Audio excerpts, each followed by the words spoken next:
Éric Chevalier, bonjour. Nouvelle présentation d'une nouvelle saison, la dernière pour vous? Absolument, la dernière, mais pas très différente de celles qui ont précédé. Il y a une forme de constance chez moi qui veut que je travaille sur les mêmes principes qui sont la recherche de l'harmonie entre le grand répertoire, c'est-à-dire ce que le public attend, et puis les ouvrages un peu plus rares, et puis les ouvrages tout à fait inconnus, donc la musique contemporaine. Et ces trois formes de spectacle sont présents la saison prochaine. Alors quels seront ces temps forts de cette saison qui s'annonce? Alors, bon, je vais me limiter, si vous voulez, à quelques ouvrages phares. Temps fort, mais je crois que ce sera la création mondiale du Caravaggio de Suzanne Giraud. Donc là, on est vraiment dans l'opéra contemporain, même si Suzanne Giraud prend le risque, elle, de son côté, d'écrire pour la première fois pour les instruments anciens, et puis d'écrire pour Philippe Jarouski, pour qui ce rôle du Caravage du moins, est écrit.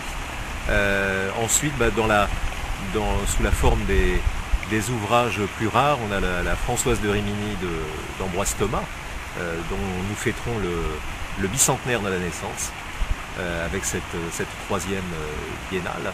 Ouvrage là aussi tout à fait rare. Il n'a pas été joué depuis la fin du 19e siècle.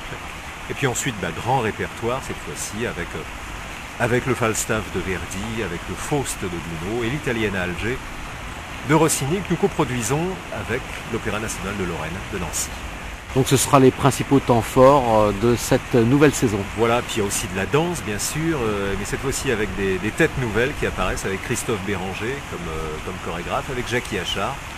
Voilà, des têtes nouvelles arrivent dans cette maison, et puis il y a aussi le théâtre bien sûr, parce que nous sommes opéra-théâtre, avec pareil les mêmes choix de théâtre de divertissement, avec théâtre classique et puis aussi théâtre contemporain.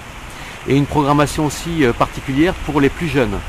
Pour le jeune public auquel nous nous adressons maintenant de manière régulière, Jackie Achard, donc, qui vient signer un spectacle, je crois, qui sera assez étonnant, puisque nous le faisons en co-réalisation avec les musées de la Cour d'Or ici à Metz, et puis l'histoire du soldat de Stravinsky.